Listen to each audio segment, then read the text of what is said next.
It's a normal weekday in the Egyptian port of Alexandria.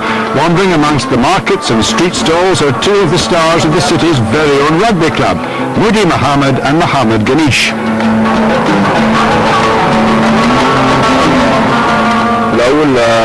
I found out about rugby from some friends who told me about it. After that, I joined a team and began to understand more and more about the sport. It's a very beautiful game. I found within it the true meaning of sport. 1, 2, 3, 4, 5! The team they both play for was founded 4 years ago. Like most other rugby clubs in the region, it used to be the preserve of expatriates. Expats are normally living here for a 2 to 3 year contract, so your club can only be as strong as the expats that you actually have involved. However, if the expats are committed to developing the local players, as we are in Alexandria, then the club should actually find its roots with the local players, and they're the ones that will take it to the next level. And I think with Alexandria Club, we're proving that we have very few expats involved, and the professionalism and the sophistication of our Egyptian players is getting better every day. Egyptians are typically obsessed with football, and rugby's greater physicality was initially a considerable barrier for the locals.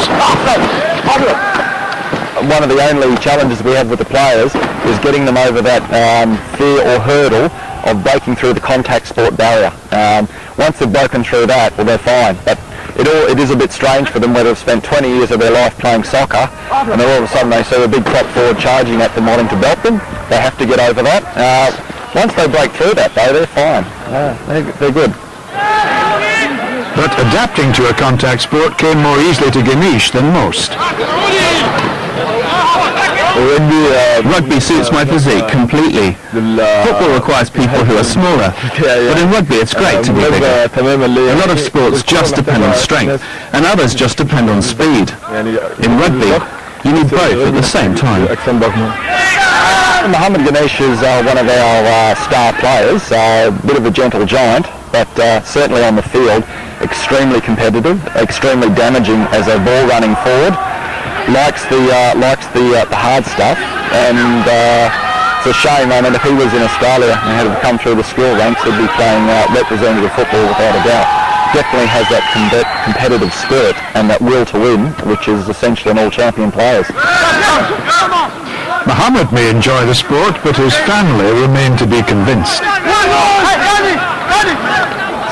It's difficult as far as the family is concerned because, to a certain extent, it is an aggressive game. To be honest, they think I'm crazy.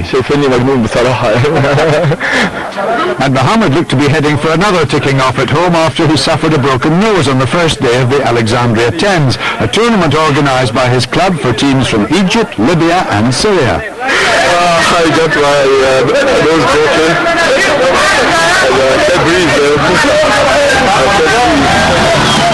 But the injury couldn't dampen his enthusiasm and didn't stop Mohammed playing a leading role as Alexandria won the title.